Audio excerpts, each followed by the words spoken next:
in the high desert in the great American Southwest. Welcome to Coast AM. John, welcome to the program. It's good to have you with us. You're with us.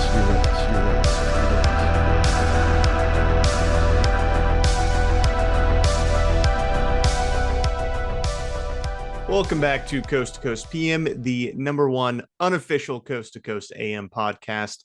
This is a podcast where two brothers analyze the world's largest overnight paranormal radio show, Coast AM. My name is Paul, and I'm the guy that listens to this inexplicable radio show here with my brother. Hey, it's Chris. I'm the Sonny to your Cher, but with way less disco. There we go.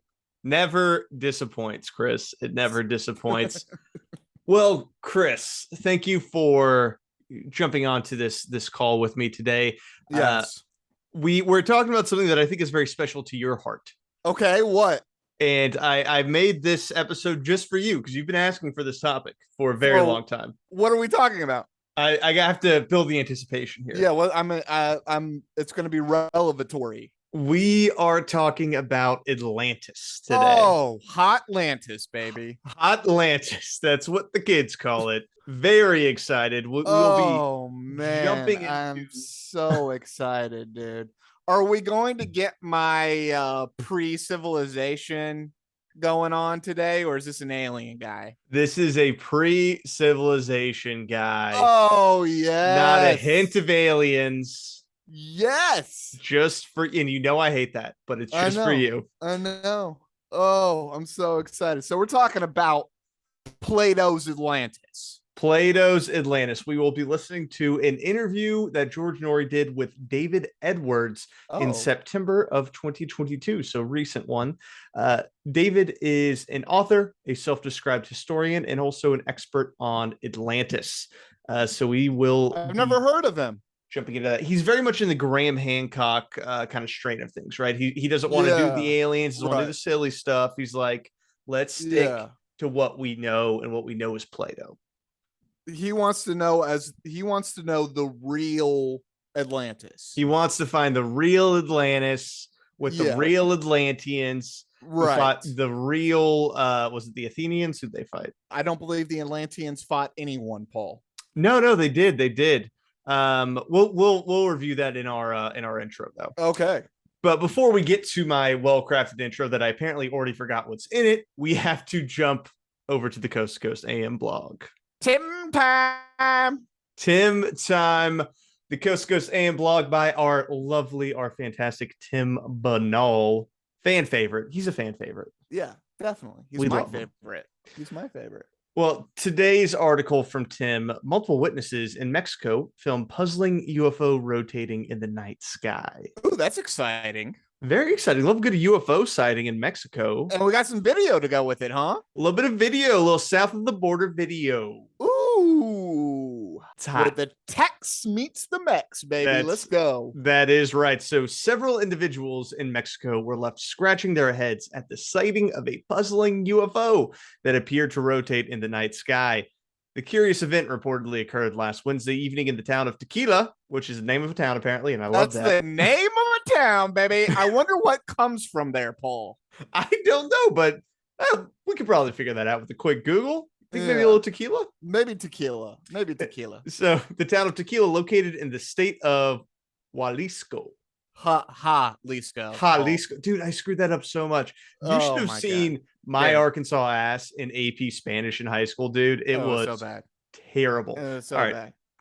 At least 4 groups of people who were out that night spotted the peculiar sight, which resembled a set of glowing lights that seemingly slowly spun in the sky until vanishing into thin air. Oh, this is exciting, dude. Pretty cool. By virtue of the event having so many witnesses, it wound up being captured on film from multiple vantage points, which allows for a rather unique perspective on the peculiar aerial anomaly. Do we get to see all the videos? We have all the videos here today, Chris. They all put back to forth. Back to forth? Yeah. Put back to back. Back to back. What? Back to back. Paul, sorry. Please. You're making up phrases now. Yeah. Do you think that the aliens stopped at Tequila Jalisco to ensure that they didn't run out of their tequila supply. I would like to believe that, or maybe they just wanted a quick nip. They don't really understand how human societies work, but they know tequila is a liquor, and they're like, there's a town called Tequila. That must be where the liquor is. That must be where the liquor is. And then they went to Vodka Russia. Mm-hmm. And then they went to Whiskey Tennessee. Exactly. Okay, That's the only way to do it. So as for what it could have been, some skeptical observers, hate them, have suggested that the objects could have been the recently launched SpaceX Starlink satellites, which actually spawned UFO reports in both India and Texas early last week and have been the cause of similar confusion in the past. Interesting. Oh, man. I actually kind of want to see this now just to see, could it be? Yes. However, gosh dang Elon Musk, dude. Just creating UFO sightings all the time. The man's making problems for ufologists. Now, the counter to the counter that it was a UFO. Such incidents of Starlink's sightings have usually featured a string of lights in the night sky rather than what appears to be seen over Tequila. Other suggestions for the oddity include some sort of drone, a clandestine military craft, and of course, aliens. Aliens. With that in mind, what do you all think people saw Wednesday night over Tequila? Share your best guess with the Coast to Coast Facebook page. A little call to action there, baby. Dude, call to action. He's getting good. He took an introductory marketing course on YouTube, I think. Dude, he's killing it right now with the calls to action. Now, Chris, that's a fairly new thing. It is new. He has not done a lot of call to actions before. So the alliteration, it's still there. I think he's reducing it. There's less alliteration. I feel like some. You gotta have some. For the Coast to Coast AM blog, you have to have some alliteration. But for me in my life, I need some alliteration. Yeah, so he's reducing the kind of some of those tropes, and he's also increasing the CTAs. Very important. Very important. For I don't anyone know what that important. stands. Call to action. That's call to action. Call it's to marketing action. lingo. Yeah. Gross. So anyways, all right. I want to see the video now. All right, so Chris, here's the video. And now we'll put this on the show link if you want to take a look. Would you describe to me what you're seeing here? I don't really know what I'm seeing here. It's all it is multiple bright lights. They're kind of flashing in and out in the sky. It does look to be a Mexican town, though. A lot of wires and stuff. That's pretty interesting. Wow. So yeah, it's about like 6 or 7 bright lights in the sky, and they kind of twinkle there and then completely disappear. Yeah, what it looks like to me is if it looks as if there are lights, distributed around a saucer, and that saucer's rotating. Interesting. That's what this looks like to me. That's what you're seeing. That's what I'm seeing here. It's a rotating saucer sitting in the sky. Yeah, I was definitely going with the Starlink satellites, but I don't know what would make them do that. From what I've read, and I haven't been able to find a video of Starlink satellite, but I think that a Starlink satellite does look something like this, but it usually doesn't look like it's rotating. So it does a little bit look like rotating. I see what you're saying now. Yeah, it looks like rotation. It's cool that we are getting it from so many different angles. Yeah, and now here's the problem, right? Apparently Starlink was over Tequila that night. So no. Yeah, it was over Tequila, so it very likely was Starlink. Oh, what a bummer. I know, but great video. That gosh darn Elon Musk, dude. You know he loves that crap. He does. He sees UFO trending over Jalisco, and he's probably like, yeah, that was me. That was me. I did that. Yeah. Archangel, look what we did. Gotcha. Well, Chris, I am Ozymandias. God, I hate that so much. I want to that's what he thinks all the time. Every day before he goes to sleep, he just says probably that what he calls his penis. Anyway, sorry. Stop. All right, so to our main episode today, all about Atlantis. George Noory's interview with David Edwards. Now, David Edwards, retired special agent who has become an armchair historian. Specifically, he has been researching Atlantis. So David, retired special agent from what? The U.S. Army. The U.S. What does that mean? So I- he's like a Green Beret or something? I think so, yeah. Holy cow. So this is like a serious dude. He was a serious dude, and he retired and was like, I'm going to start writing books. How does he get into Atlantis? Oh, we'll get there. We got to do the Okay. intro. We got to All do right. the intro. Okay. All right. Sorry. So David just released his new book called Atlantis Solved, the final definitive proof, which is available now on Amazon for $17. It's nice that he solved it. It is nice that he solved it. Also, really cocky book name. Yeah, dude, solved. Solved it. We're done. We've been talking about this for 4,000 years. I solved it. So, and we're gonna And hear why he one solved it. book. One one book. book. I solved it. From his desktop. He was able to solve this. So he has also written quite a few other sci-fi and action books starring the protagonist Dirk Lasher is the main character's What name. a name. Which Dirk, I loved. You don't see Dirk a whole lot. The only other Dirk I can think of that also comes from fiction, Dirk Diggler from Boogie Nights, Paul. Yes, very accurate. So I just want to call that out because I thought Dirk Lasher was such a fantastic protagonist name for an action series. Sounds like a porn star. Kind of does a little bit. So before we jump into Atlantis, I did put together a quick overview on Atlantis for our uninitiated listeners. I myself, I'll be totally honest, I didn't really know that much about Atlantis before I started researching this. Okay. Yeah, I want to hear what you found so I can critique it. Yeah, and this is an area that you probably know a bit more than me. So I was going based off of what Plato wrote, right? So I didn't read it, but I read the synopsis that other people had. Yeah, dude, let's go real Platonian right now. Yeah. So Atlantis is an allegedly fictional nation that was written about by Plato. Already So- have a problem. I used the word allegedly. You said fictional. I said allegedly fictional. That's awful. Why would you say that? All right.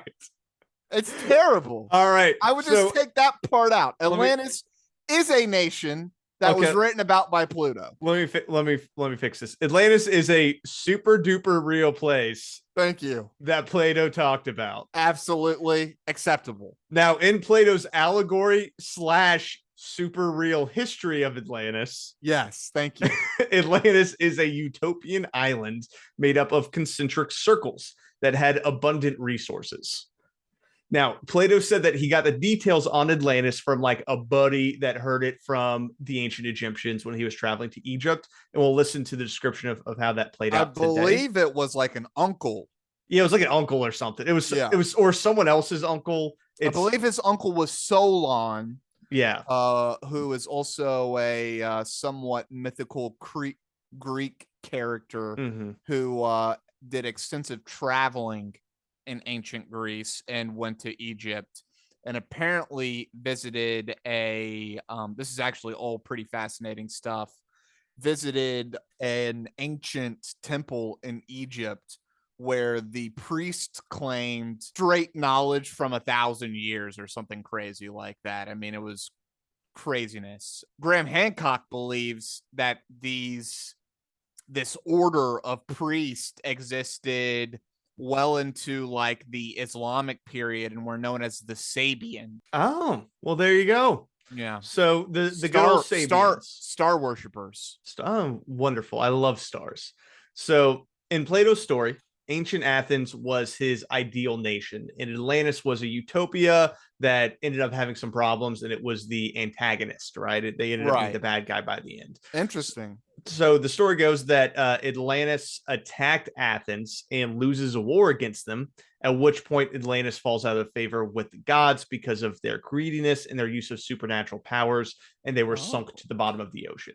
So it was an allegory for Plato to say like this beautiful, like amazing utopic place was destroyed by these bad rulers, but Athens, which is my ideal type of government, Right. this was like why they were able to beat them, right? So if viewed as an allegory, it's the fall of a really cool nation because their leaders were like being total dicks. And if you view it as a true story, it is the tale of a very advanced civilization that seemingly was destroyed due to some sort of natural cataclysm, most likely. So, Paul, I would just like to say a little something. I would like to say supernatural powers for me equals technology. Yes, and that is a big debate, right? Is it if it is real, if we were to take the foundation that is real, what do we mean by advanced? What do we mean by supernatural? Is it alien? Is it, kind of BS? And they were just like kind of advanced in some stuff, but it was also 10,000 years ago. Like, it's all kind of up for debate in the Atlantean circles, I guess. The Atlanteans were the tribe that first found all the alien technology that had fallen to Earth over millions of years. Is that the lore we're going with today? I just made it up on the top of my head. That's and fair. I love it. We're connect. Everything comes back to Bob Lazar. Yeah. Is what we're getting at. Dude, I'm telling you, I fell in love with that idea. Yeah. And I literally can't stop thinking about it. About they're just, all the UFOs are just here from all this tech that is just fallen, just randomly fallen to Earth over the course of millions of years, being dug up by these species that are barely above an ape. Yeah. Well, by the end of today's episode, Chris, we're going to hear from a caller who was there when Atlantis was destroyed. So that's going to be interesting for you, I think, especially with this specific theory. It's going to be good. Wait. Let's go, dude. I'm so excited. Before we get there, there's more. No, let's get to our boy David. Let's go. All right. So first question, always, how'd you get into this? How'd you get into this? How did you get interested in Atlantis? Well, I've always been interested in Atlantis, and I'm a geek, I'm a nerd. So growing up, I grew up in the 70s and 80s, and just like everyone else, I read the books. I read Eric Von Daniken, Fingerprints of the Gods, and I watched all the TV shows. And then Atlantis kind of faded away. And about a year ago, I had listened to all the Coast to Coast AMs that I could. I of course had my subscription, and I listened to the past shows, but I was kind of out of content, so I was flipping around on YouTube. And there's a channel called Bright Insight with this guy, Jimmy Corsetti. And in 2018, he claimed that this place in West Africa called the Richat Structure, he thought it looked a lot like Atlantis. And I was intrigued by it, so I decided to independently verify it, which kind of resulted in the book. So it was YouTube's fault, which the number of people on Coast to Coast that say it was YouTube that got them into the thing that they're into is shocking. It's always YouTube, dude. It's always YouTube's fault. Dude, flat earth, shadow people, like anything. Everything is YouTube. Makeup people. They're like, people. I just can't stop watching makeup tutorials on YouTube. I'm like, what are you talking about? Yeah, you know what we need more of, though, is more TikTok conspiracies, because there's a lot of people who are like, oh, I learned this recipe on TikTok. I want people to start getting into weird conspiracies on TikTok. I got into Bigfoot because of TikTok. I just want to say one thing about an earlier comment we made. We said this man used to be an Army special agent. There's no way this guy was a Green Beret, dude. No way. This guy was like reading French for the Army or something. That's also very possible. People tend to have pad their resume when they come on the show. Special agent. This dude rode a desk and was reading foreign languages. A desert enthusiast type scenario. Exactly. So special agent equals Green Beret. That was silly. So anyways, so other than that, I totally missed what the hell he was talking about. He said something about the Richat structure. Yeah, so he's talking about a structure in the Sahara. All right, Okay. so let's get into that portion, because this was pretty interesting. Well, so it looks like it's a volcanic dome, but it looks like Atlantis. So when you look at it, and it's in a country called Mauritania, and it looks like it has the center island, and then it has the alternating rings of land and water. And at the time period they were talking about with Atlantis, which we can get into, it would have been a very wet environment, and it matches. If you read Plato literally as a primary source, it matches a lot. It matches specifically just about everything he said. Isn't the Richat structure though like geological? Yes. Okay. So all right.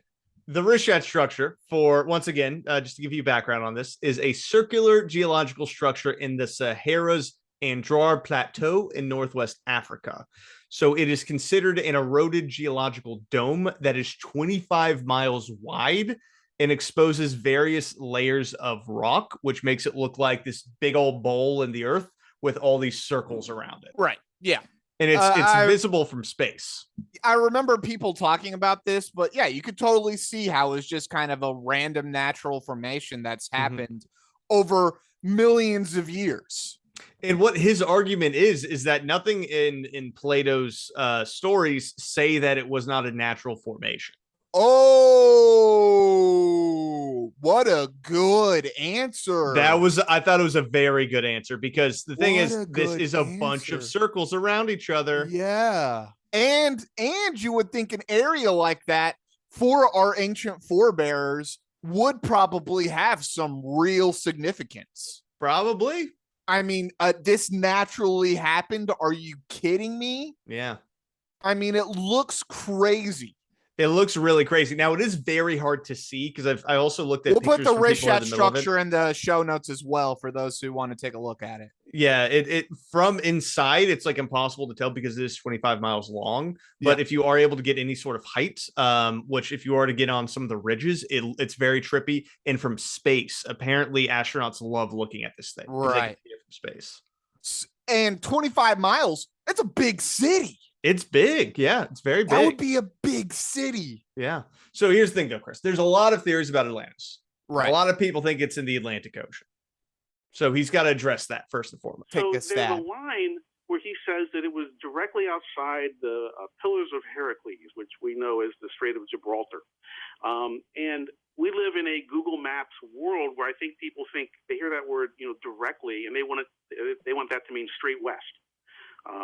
So they try and come up with reasons why maybe there was a large continent that disappeared in the middle of the Atlantic. And I think that this location in Mauritania solves for all of that and provides an answer that not only matches Plato, like over 99%, which I detail in the book, but also unifies all those other places. Now, put a pin in that, because he is trying to create a unifying theory of Atlantis, which we will come back to, and how he does that exactly. Right. But we need to know for right now, number one, this guy loves Google Earth. Uses a lot of Google Earth all over the place. Big time Google Earth guy. Yeah, and basically it's like technically this is west of the Strait of Gibraltar. Yeah. Right? It's not like due west from the strait, but like it is west of it. It is west of it. Right. Yeah. So, and like, how accurate could you be in Plato's time? Yeah, and that's the other thing that this guy talks about, which I do kind of like about him, is that he makes it very clear that he is not using any, quote, like secondary sources, is what he refers to them as, which is all of the people who say they psychically know where Atlantis is. He says, I go by what Plato says, and I go by what other like contemporaries of Plato say. Right. And then I tried to find where I thought Atlantis was from there. Right. I mean, to be fair, the guy who found the city they believe is Troy used the Iliad and the Odyssey to help him direct where he thought Troy would be. Yeah, which is why I kind of like this dude, because it's not complete insanity. Like there is something to saying, this guy, we treated it as allegory, but maybe something happened that was similar. Like the flood in the Bible may not have been the flood of the entire earth, but Mesopotamia could have had a severe flood around that time, and it would have seemed like the world was drowning. Yeah. Like, I think most of the world was underwater, or mostly underwater, so you can take that crap out of here. Okay, you're right. So I think I don't totally disagree with his approach, is what I'm trying to get at here. Right. I think it is a fun thing to do. So number one, like we were saying, Plato says that Atlantis had a lot of high technology. So he also describes what high technology would have meant for 9600 BCE. Right. Are there any remnants, David, of high technology out there? Well, okay. So George, we got to walk through this a little bit. The idea of high technology, let's talk about what that means really as we start to build the case for Atlantis actually is and what it actually was. Okay. So when we're talking about advanced, I think we're talking about advanced from a 9600 BCE standpoint. What Plato tells us is the Atlanteans were good at two things. They were good at agriculture, and they were good at organizing themselves, which he really liked. That's one of the things Plato did, was try and figure out if the society he lived in had the best form of government, or if there were better forms. So when we say advanced, we're talking about advanced for a Stone Age culture, and we're talking about the invention and innovation around agriculture. So it's not that they had spaceships and computers. Would have been cool if they had spaceships and computers, but Right, but he's making some really interesting points, because if they did figure out how to increase yields, and again, you can totally do that with collaborative agriculture, where like the Native Americans did it with beans, corns, and squash. oh yeah, where it's like a synergistic effects. Permaculture. Yeah.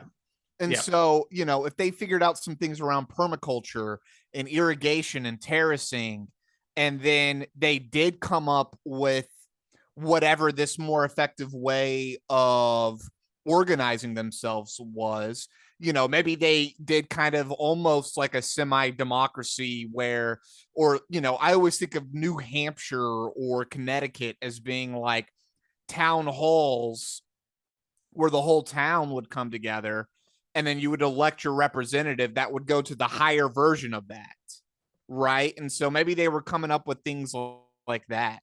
What if human civilization peaked in 9600 BCE? Like, what if Atlantis is real and it was actually super dope and it was taken out by something, but that was like the pinnacle of our self-organization? Yeah, they were taken out by a flood that just about destroyed the whole entire civilization. What flood are you talking about now? What are you wait? This is 9600 BC. That's around the time of the flood that Graham Hancock's talking about. Oh, okay. This guy also loves Graham Hancock. Yeah. I thought Graham Hancock was early. I thought that was like 1400 BCE. Well, it would have been like 10,800 is around the year that he typically says. Okay. And he says like plus or minus a couple thousand years. Okay, so I guess if he adds in a plus or minus, then it's a possibility. It's a possibility. He does make a big distinction between what took out Atlantis and the flood of Noah, because those timelines are like way different. If you do, yeah, I'm pretty sure 10,800 is when Graham says, which would correspond to around 12 to 13,000 years ago. Okay. So, but going back, all right. So number one, where did we get the number 9600? Let's dig into that too. Yeah, where does he take that from? Yeah, because he has a very specific explanation for it. Well, so 9600 BCE, and this is kind of I'm not the first to do this math, but basically we look at Solon, who was around 600 BCE, and he was a Greek politician. This was before the Greek classical period. And arguably, Solon could be the person that kind of thought democracy might be something that was interesting to try.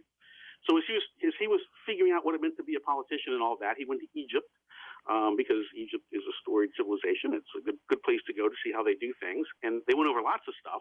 One of the things that they went over was their ancient history, which is where he got the story of Atlantis from. Oh, and then the Egyptian priest told him that this happened 9,000 years before they're telling him. So you take 600 BCE, you add 9,000 years to it, you get 9600 BCE. So it's all based on Plato's writing. He's just doing the math of and the timelines here. So he's just kind of retelling the story of Solon going over to Egypt. But that's how he gauges when Atlantis was real. Yeah, because that's the timeline that was given to Solon by the Egyptians that he then brought back and told to Plato. The Sabians. These were the Sabians who told him this. Sure. Yeah.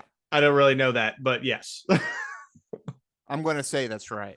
I don't know. I have not heard that word. Or the forebears of the Sabians who told him this. I like the word forebearer. Yeah. Kind of reminds me of Halo. Oh, big time. Forerunner is what. Forerunner, that's what I'm thinking of. Yeah. All right, so we got the timeline down, right? But what took out Atlantis? Okay, I want to hear what he thinks. Big question. We have tools today that we didn't even have 10 years ago. Any of us now can be satellite archaeologists, and we can go on Google Earth, and we can see images with either 30-meter or 10-meter resolution, which is really good resolution. When you look at the JPL pictures, especially when they are to the east of where this Richat structure is in Mauritania, you can see the runoff of water, massive runoff of water from this location to the sea.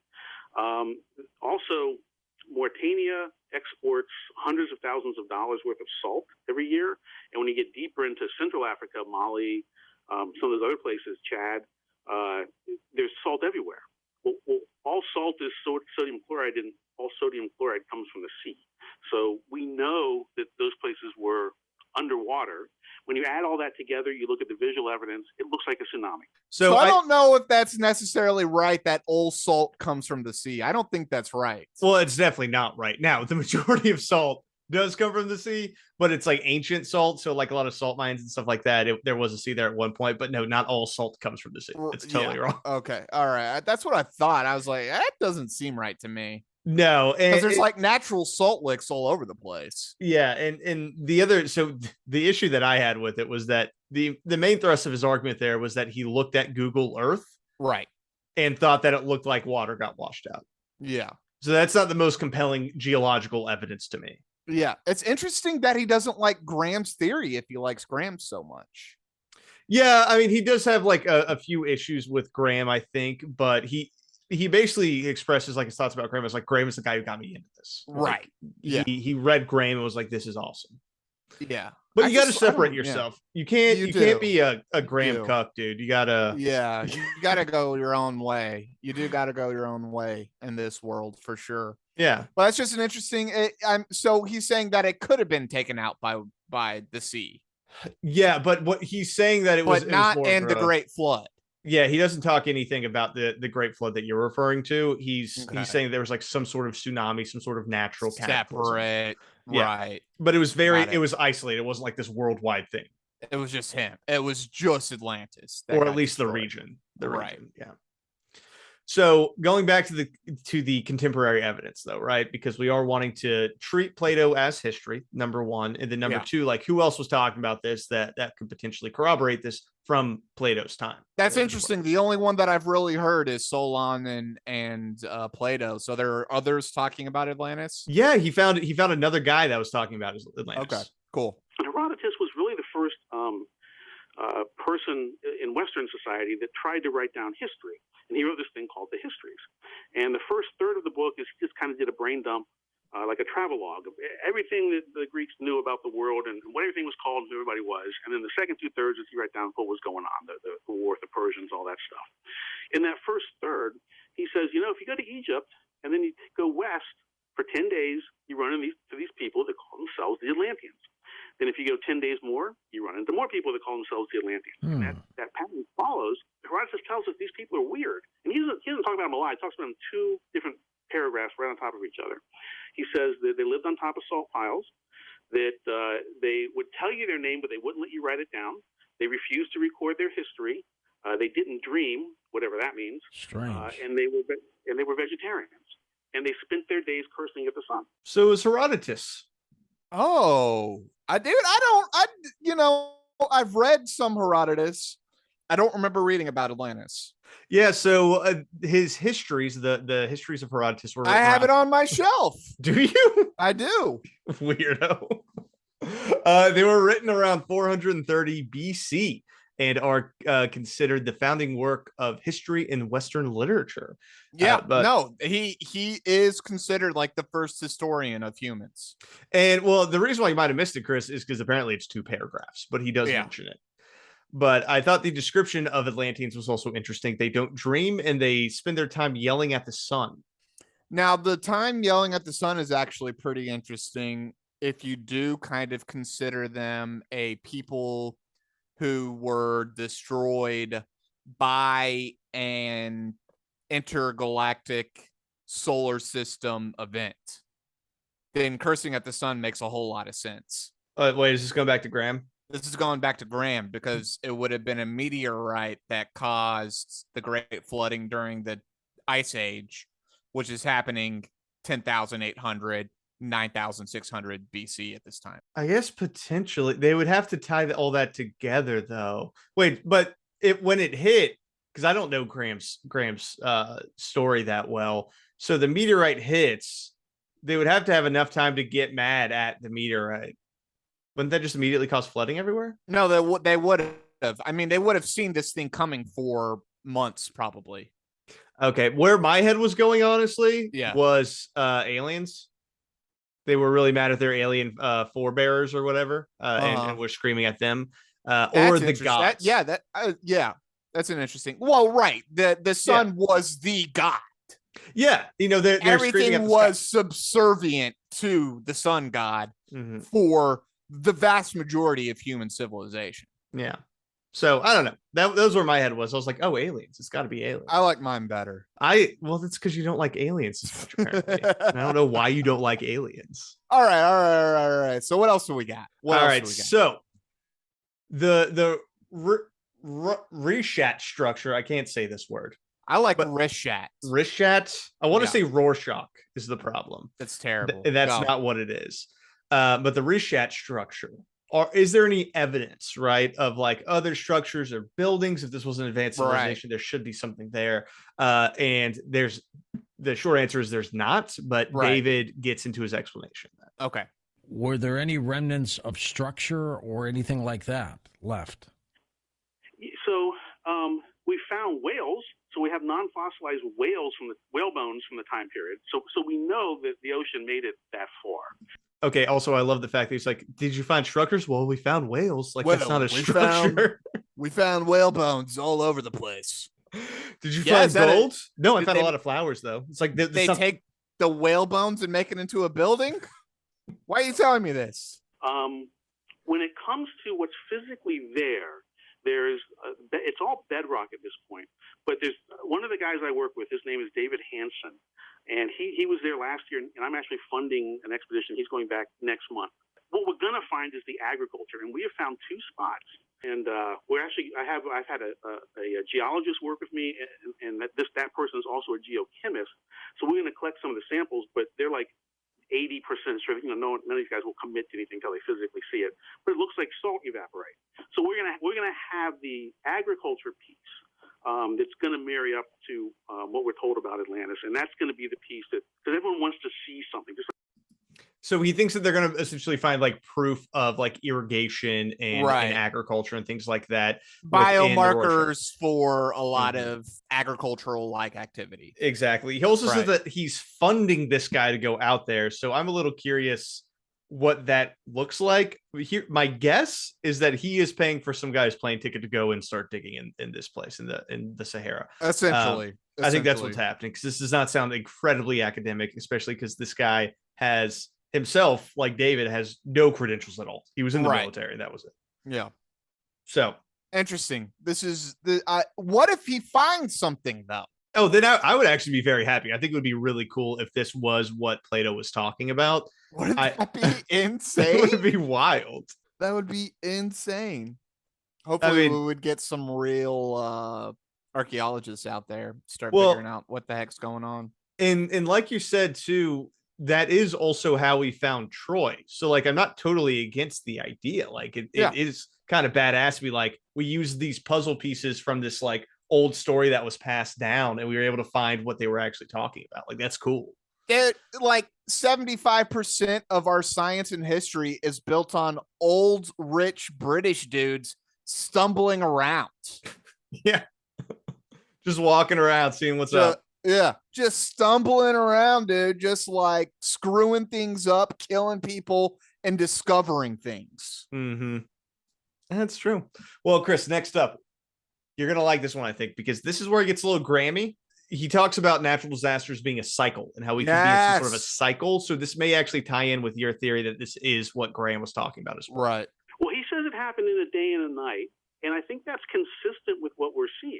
It was some massive event, and everywhere you look, you see signs of some type of cataclysm. You see these buildings, nothing to do with Atlantis, but you look in Egypt and you look in Peru, you see these buildings with massive stones, hundreds of tons, and they're all tipped over. It looks like something knocked them over. So it would have to be something on a massive global scale. There's a lot of theories that every 12,000 years something like that happens.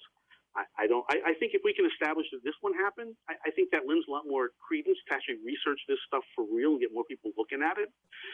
Because if it is 12,000 years, this was 11,600 years ago, so that the clock's ticking, if you know what I mean, and we're getting close to that cycle, if that cycle is right. Which That's Graham. that's Graham. Okay. Yeah, the 12,000 year cycle is Yeah. very much Graham. It's like 12-15 for him. I was thinking it sounded like Graham. My only experience with Graham was the episode we did. But he doesn't mention him by name. Yeah. He's very careful not to step on anyone else's toes either, because he will stay grounded in what he's doing. Right. And he's like, this is what I'm doing. Other people say that stuff. I don't really know, but this is what I'm doing. This is what I'm doing. Right. Yeah. So he doesn't go that's full. That's good for this world, though. But it doesn't happen a lot. Right. So, right. Yeah. No, but that's yeah. a good thing to do. Like, don't get out of your lane, bro. Well, and that's what we always talk about too, is like the yes and of it all. And Yeah. he is not playing yes and here's a quick clip just to show how he's avoiding going like full on crank about Atlantis. Okay. Edgar Cayce, the late great prophet, wrote several books about Atlantis, David. And, he's very kind of similar with some of the things you've been doing. Have you read any of his works? I have. I read his works a while ago. I'm familiar with him. I've watched many a TV show, about some of which you were on, by the way. Yeah. Him. Yeah. I'm familiar with him. Since I'm going back to the source material and push, he would still be a secondary source. He's a guy like me or like you who's read Plato and then is adding his own voice to it, but he didn't see it. He didn't see the scroll and so on. He didn't talk to Critias. All right, so no Atlantis prophets who are psychically knowing information avoids it. Yeah, no, but he did a very good job, very diplomatic. He was diplomatic throughout the entire thing, because here's the thing about George. He will always try and force crank on you. Right, yeah. No matter what your topic is, like when he was talking to Graham, he's like, what do you think about the Hollow Earth? And Graham's like, what are you talking about, dude? Yeah, I don't want to talk about the Hollow Earth. What are you talking about? Yeah. No matter who it is. Like if you're talking about Bigfoot, he's going to be like, what do you think about aliens and Bigfoot? Well, and that's always why, people call them like pseudo archaeologists or something. I always think that's like the wrong terminology for what they are. I like the term armchair historian or armchair archaeologists like you used, because like some of the work they're doing does lead to real stuff. Well, with this guy, I think specific, I don't know, because like I love armchair. I think armchair historian describes him. I think computer chair historian is actually more appropriate in today's day and age. Historian, because he's talking about like Google Earth, like he's doing his little investigation. Dude. I mean, like, we have a love-hate relationship with the internet, but internet is good sometimes. Well, and for this guy, because like things can go awry, obviously, and we talk about this a lot too, but like you need to always touch the grass. Right. I have a hard time seeing anything bad happening from this guy's love of Atlantis, right? Yeah. His research into it. So it's like, you're having a good time. If anything, he might find something out in those plateaus of Mauritania, dude. Maybe he does. Or whoever he's sending out there, whoever he's funding. Yeah. So I got a little excited in the middle of this, Chris, because he brings up the Piri-Reis map as well. There we go, baby. Come on, let's go. I know you're a big fan. And when we did our other episodes and I looked into the Piri-Reis, I only looked at one half of the map. Repeat, baby. Repeat. I didn't bother looking at the Africa half. Dude. That's the most important half. He looked at the Africa half. It wasn't relevant to that conversation. He looked at the other half. Let's go. I bought in 1995. We probably all bought Graham Hancock's book, Fingerprint of the Gods, brilliant book. It opens with the discussion of the Piri-Reis map, and then on the bottom, it seems to show Antarctica without ice, and it seems to show the continental shelf between South America and Antarctica, which would have been visible if the water were lower, if we were part of an ice age. And then I looked on the right-hand side, and there's Africa is depicted on the map. And this map was supposedly put together through older source material and ancient maps. On the African side is this kooky little city surrounded by a ring of water in Western Africa, exactly where the Richat Structure is. So that was interesting. Okay, that's weird. So, Chris, I pulled up the Piri-Reis map again, and I zoomed in on the little sliver of Africa that you can see, because last time we were talking about Antarctica. That's nothing to do with this. Yeah, South America and Antarctica. And I found what he was talking about. So, Chris, if you look right here. Yes. There's a little city inside a ring. Inside a ring that is supposed to be water. Like these are the tributaries. And that would kind of be where Mauritania is. And that's sort of, and if you also look at a map of where the Richat Structure is, that's sort of around where that would be. That's madness. That's kind of fun, dude. That's madness. Yeah. I'm going to put this one in the show notes too. Y'all are going to want to see this. This is madness. I was listening this guy to this. Find something. I don't know, man. If this guy finds something, I'm going to flip out. Well, We're doing an app. We'll do an app if this guy finds something. Here's the thing. So Atlantis is supposed to be an island, though. Right. And this is not an island. Yes. But this is interesting. This is an interesting synchronicity. Yeah. So I'm giving it to him. Weird, dude. I'm giving it to him. Weird. It could be pure synchronicity, but it is an interesting synchronicity. Yeah, that's weird. Mm-hmm. So he continues on the Piri Reis. He's got a little more deets. And it has a river leading up to it, which is blocked by a bunch of mud, which is something that Plato tells us had happened. He's drawn giant pictures of elephants on the map, right in the same location. Plato tells us that elephants were abundant. He's drawn green mountains to the north, where the Richat Structure is. Plato tells us they were beautiful green mountains. And all of this is where today is nothing but the Sahara Desert and sand. It's a miserable, it's not really practical. So it was based on a map that showed what was going on there some time ago. And it seems to have captured the memory of the city of Atlantis surrounded by a ring of water where it's today is the Western Sahara. I'm totally convinced by the Piri Reis map, dude. I'm totally convinced by it now, dude. This map is based off a super old map. Yeah.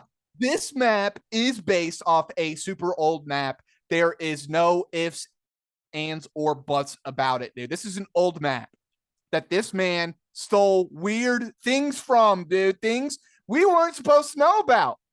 We weren't supposed to know about these things, dude. This is stuff for like the Vatican, and this is stuff for like the secret societies, dude. We're not supposed to know about this stuff, dude. This is pure knowledge from our ancient forebears, dude, that they weren't able to suppress. Where did this admiral find these maps? That's a different story.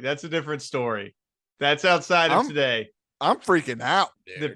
The Piri Reis' origins are outside of the scale of this episode. I'm freaking out, dude. This is weird. There's a lot more I want to get to, but George immediately jumps in and has to ruin it with the hey, did aliens do that though? Did they do the Piri Reis? Oh no, dude, you're right. Always with a little crankery, dude. He's got it. He can't stop himself. Could that map have been taken by extraterrestrials from above? Well, Plato doesn't mention extraterrestrials. He mentions some kooky things. So it seems more like this map really was put together from ancient maps of people going around and doing the best they could to record the geography of where the land and water come together. He's got it. He can't stop himself. Dude, but I'm telling you, Mr. Edwards is an absolute king of diplomacy. He is. He does a good job at it. They do a lot of kooky stuff, but no aliens. Who knows? Who really knows? Those Atlanteans, they're kooky. Well, he throughout the entire episode too, he's constantly talking about how much he likes George, where he mentions, "Oh, I listened to so much Coast to Coast, and I watched some of these things of this guy that you mentioned, and some of them you were involved in because you're amazing, George. But no, it's not necessarily my area of study. That's not what I know." Right. So he's good at it. If you ever go on Coast to Coast, this is how you handle George. Yeah, this is how you handle George. You puff him up a little bit, but get back to your talking points. Exactly. You stick to the script. So, Chris, I told you that this was a unifying theory of all of the different Atlantis theories, right? All the different thoughts of where Atlantis could be. So let's get into how that is, right? How did he do this? Because how did he unify the various factions? Because all those places are different places, right? Some people say England, some people say the Atlantic Ocean, some people say Africa, apparently. This is William Wallace uniting the Scottish tribes. That is exactly what David Edwards is about to do. That's right. That Atlantis had the capital city, which was governed by King Atlas. So we have the Atlas Mountains in this place. But there are also 9 other provinces. And the provinces were ruled by 5 sets of male twins. And he gives us names of the twins. Which, first off, sorry to interrupt, 5 sets of male twins, that is so weird. That's really weird. How do you get all these twins? I don't know. And we tried to look at the names of those twins and see if any of that linguistically translate into names that we have today. And they all don't, because there's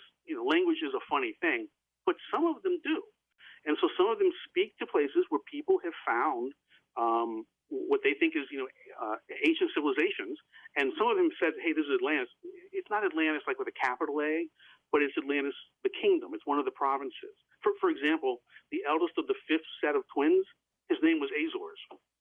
Azores. There you go. There you go. And some people like the Azore Mountains, and they say they found things there, and maybe they were moving above water. And I say, yeah, absolutely. Because, I mean, this theory unifies everything. So basically, there's a bunch of mini Atlantises across the earth. Right. So no one's totally wrong. Right. Yeah, but Richat Structure is probably the capital.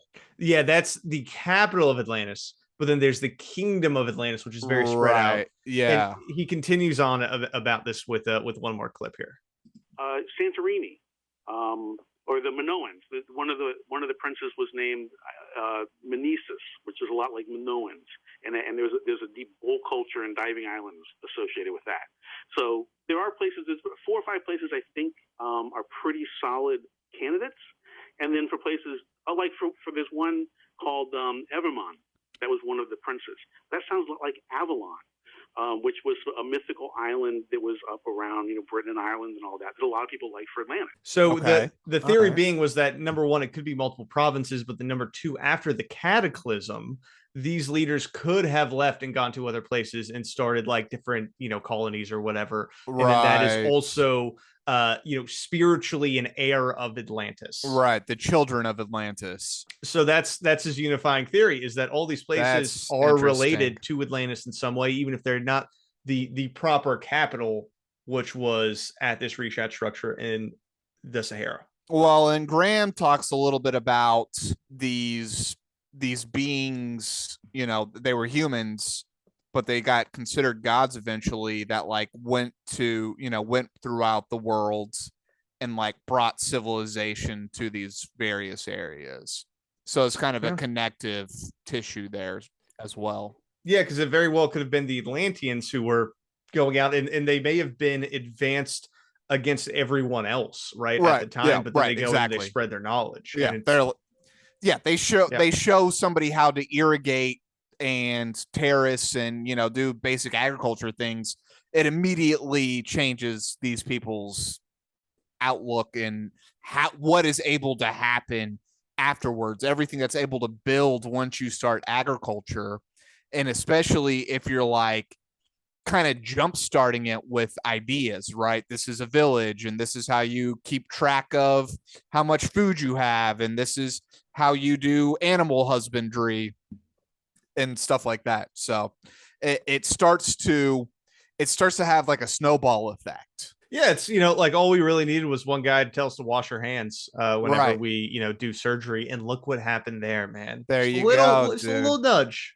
And they called that man crazy. They called him crazy. They called him crazy. Well, Chris, we do have one caller that I wanted to include for today's episode. Let's do it. And this is a caller who says that he was there when Atlantis was destroyed. Had to get one in. You got to get a crank in, dude. Had to get one in. Past life regression done, and I was brought back to Atlantis, and I was shown how Atlantis was actually destroyed. Now, what's your take then, Jim? What happened? Well, so sorry, I don't know if you could hear that, but he said he had a past life regression done. Right. That's how we found this out. Well, what happened was Atlantis was basically powered by some kind of crystal matrix that powered it, not like the energy sources we have today. Now, there was a famous guest from the Montauk Project that wrote the books, Preston Nichols. He was the head scientist at that time of its destruction, and I was his assistant scientist. I knew him well in this lifetime as well. So basically what happened was I was yelling at him, saying, be careful how you put those crystals in, because something's going to go wrong. And then I saw the mushroom cloud, and I saw the whole destruction of Atlantis. So him and his buddy, who he knows in today's life, and then he did his past life regression, and then they were both top scientists at Atlantis, and they blew the whole place up by accident.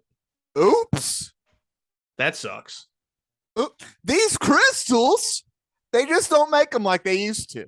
They don't, dude. You twist the crystal the wrong way, the whole city goes kaboom. That's It's insane, dude. Those crystals. You got to watch out for those crystals. What a madman. That was a madman. And the thing is, that guy was dead serious. Dude, he was this. There was no kidding in his voice. Well, he believed every word he was saying. And it's another great example of everyone's past life being like they're someone really important. Like he just happens in his past life to be the guy who was standing next to the guy that blew up Atlantis. Yeah. One of the head crystal scientists of the Atlantean Empire, Paul. No, he was the number 2 crystal guru of Atlantis. Yeah. Now, you know who you're talking to, Paul? He was a big deal back in the day. Big deal. Maybe, and I'm just thinking through this now. Maybe we're all just part of the Godhead. And when we do a past life regression, we're just connecting with all these other lives. Taking a piece of the Godhead. That is good headcanon, dude. That's kind of fun. That's very, very good headcanon. And that's why everyone's a pharaoh. Right. That's exactly right. Because you're naturally achieve somebody who had like a very interesting life, maybe. Yeah, right. And that's what you kind of want to go see. Right. We were all pharaoh. And we grabbed the most interesting one. I am pharaoh. I am pharaoh. And immediately after this, Chris, that's where the interview ends. And then George Noory reads the entirety of Telltale Heart for half an hour.